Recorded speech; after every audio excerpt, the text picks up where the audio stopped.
श्री शिवाय नमस्तुभ्यम दोस्तों। तो आज हम सभी ने सावन शिवरात्रि के इस महासंयोग में गुरुजी के साथ ऑनलाइन पूजन किया ताकि पूरे साल भर हमारे घर परिवार के ऊपर भोलेनाथ का आशीर्वाद बना रहे। अब दोस्तों, गुरुदेव द्वारा यह पूजन आज शाम 7 बजे से शुरू कराया गया, जो कि 8 बजे तक पूर्ण भी हो चुका है। अब दोस्तों, आपके मन में बस यही प्रश्न उठ रहे होंगे कि पूजन तो हमने कर लिया, पर हमें पार्थिव शिवलिंग का विसर्जन अभी रात्रि में करना है या फिर सुबह में करना है। साथ ही हमने जो शिवलिंग पर सामग्रियां चढ़ाई हुई थीं, फल और मिठाई वगैरह, इन सभी का हमें क्या करना है। और साथ ही में पूजन की जो सामग्रियां थीं, गेहूं के दाने या चावल के दाने, धतूरा, बेलपत्र, कमल घट्टे, इन सभी का क्या करना है। तो दोस्तों, इन्हीं सभी के बारे में हम आपको इस वीडियो में जानकारी देने वाले हैं। तो दोस्तों, पूजन तो हमने कर लिया, लेकिन इस पूजन के बाद हम इस पार्थिव शिवलिंग का विसर्जन कैसे करेंगे और कब करेंगे, और जो हमने पार्थिव शिवलिंग पर अपनी सामग्री चढ़ाई हुई है, उन सामग्री को क्या करना है। जो हमने प्रसाद रखा हुआ है, उस प्रसाद का क्या करना है, और जो हमारे फल हैं उनका क्या करना है। यह सभी तरह के जो प्रश्न है, यह आपके मन में आ रहे हैं। और यह भी आ रहा है कि यह जो हमारा पार्थिव शिवलिंग है, हमें इसका विसर्जन कैसे करना है सही विधि से, जो कि पंडित जी ने बताई हुई है। ठीक है, तो इस वीडियो में आप लोगों को पार्थिव शिवलिंग के विसर्जन से जुड़ी हुई सारी जानकारी मिल जाएगी, और इसके ऊपर जो सामग्री आपने चढ़ाई हुई होगी, उस सामग्री का क्या क्या करना है, हम वो एक एक करके आप लोगों को इसी वीडियो में यहां पर बताने वाले हैं। ठीक है, तो सबसे पहले तो दोस्तों, हम जानते हैं कि जब भी आप यह पूजन कर लेंगे, जैसा कि आप सभी ने अपने परिवार के साथ इस पूजन को किया होगा, या फिर किसी ने पति पत्नी दोनों ने साथ में यह पूजन किया होगा, या किसी एक व्यक्ति ने यह पूजन किया होगा, तो अब इसके बाद जो पार्थिव शिवलिंग है जिसका हमने पूजन किया है, साथ ही साथ जो हमने पूजन की सामग्री अर्पित की है, उनका हमें क्या करना है। तो अब हम वीडियो में जानेंगे कि जो हमने शिवलिंग पर सामग्रियां जो भी अर्पित की थीं, साथ ही साथ पार्थिव शिवलिंग बनाया था, उसका हमें क्या करना है, किस प्रकार से विसर्जन करना है, साथ ही साथ हमें कौन सी चीजें अपने पास में रखनी है, कौन सी चीजों का विसर्जन करना है, सभी जानने वाले हैं। तो देखिए, जो भी आपकी पूजन की सामग्री है, यदि उसमें कोई भी सामग्री अधिक मात्रा में बच जाती है, तो सबसे पहले तो उन्हें आपको निकाल लेना है। देखिए, आपको कोई सामग्री मिल पाई, नहीं मिल पाई, कोई चीज बाकी रह गई, यहां तक ठीक है, लेकिन आपने यह पूजन महादेव के सबसे बड़े दिन पर किया तो है, जैसा आपसे हुआ। गुरुजी के अनुसार आपने यह पूजन किया, इससे अच्छा और हमारे लिए कुछ भी नहीं हो सकता है।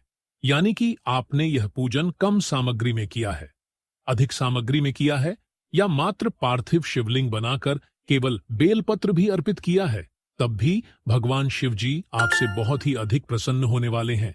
तो देखिए दोस्तों, अब हम सभी का यह पूजन हो चुका है, तो आप सभी को पूजन के आधे से 1 घंटे के बाद आप शिवलिंग का विसर्जन कर सकते हैं, या फिर यदि आप चाहें तो आप अगले दिन यानी कि अगली सुबह में भी शिवलिंग का विसर्जन कर सकते हैं। लेकिन आपने जो भोग स्वरूप प्रसाद या फिर फल चढ़ाए हुए थे, मिठाई चढ़ाई हुई थी, या फिर आपने फल चढ़ाए हुए थे, सभी ने 5 फल तो चढ़ाए ही होंगे। तो इन 5 फलों में से आपको भगवान से प्रार्थना करनी है, और आज्ञा लेकर के मात्र 1 फल आपको प्रसाद स्वरूप अपने पास रख लेना है। बाकी के जो 4 फल बचेंगे, उन्हें आपको सुबह जब भी आपके घर नंदी महाराज आएंगे, जो कि भगवान शिव को बहुत अधिक प्रिय हैं, तो नंदी महाराज को आपको यह सभी सामग्रियां खिला देनी है। यानी कि फल खिला देना है, सभी सामग्रियां नहीं खिलानी है।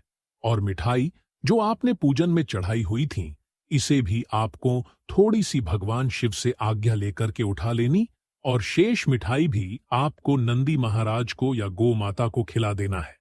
अब देखिए, इसके बाद जो हमने जनेऊ चढ़ाई थी और जो हमने दक्षिणा चढ़ाई थी, वह हमें आप जिस भी शिव मंदिर में जाते हैं, या फिर आपके आसपास जो शिव मंदिर है, वहां पर जो भी पंडित जी हैं, उन्हें आप इन्हें दान कर सकते हैं। और जो हमने लौंग और इलायची ली थी, उन्हें हम वापस से उपयोग कर सकते हैं।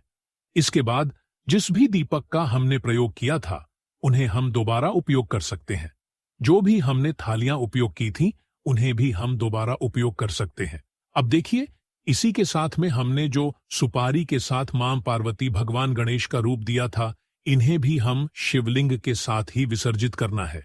अब देखिए, हमने जो अभिषेक किया है, इसमें से हमें कुछ चीजें अपने पास रखनी है, बाकी की विसर्जित करनी है।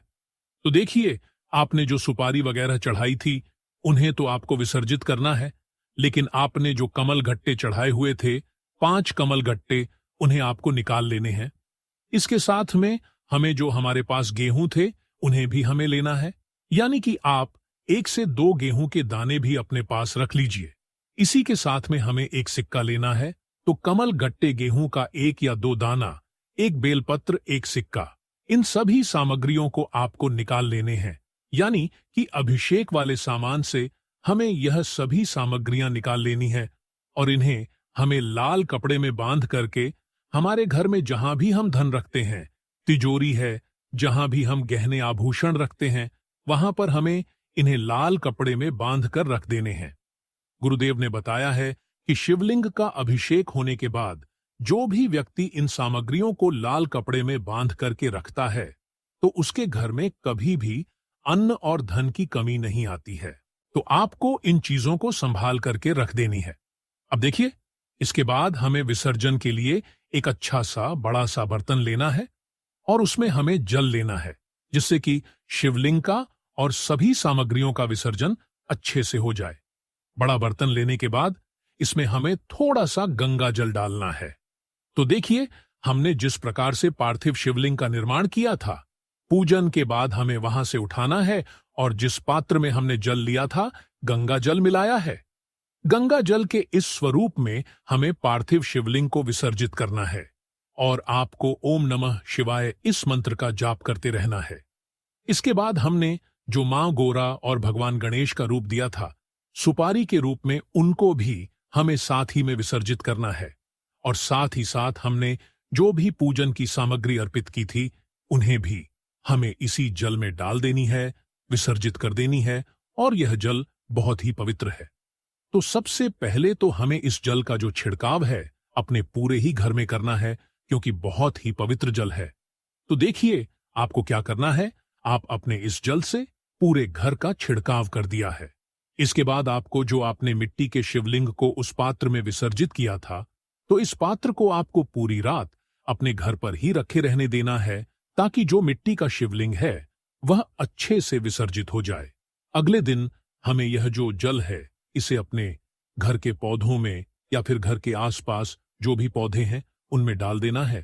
केवल ध्यान रखें, तुलसी जी के पौधे में आपको यह जल नहीं डालना है और आप किसी भी प्रकार के पौधे में यह जल डाल सकते हैं।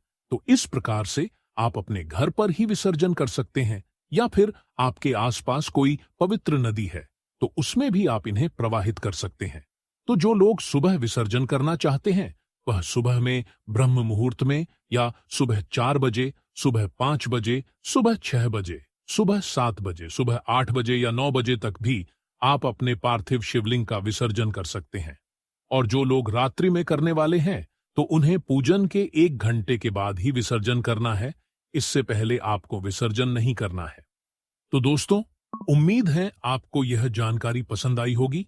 अगर जानकारी पसंद आई हो तो वीडियो को लाइक और चैनल को सब्सक्राइब जरूर से करें। धन्यवाद।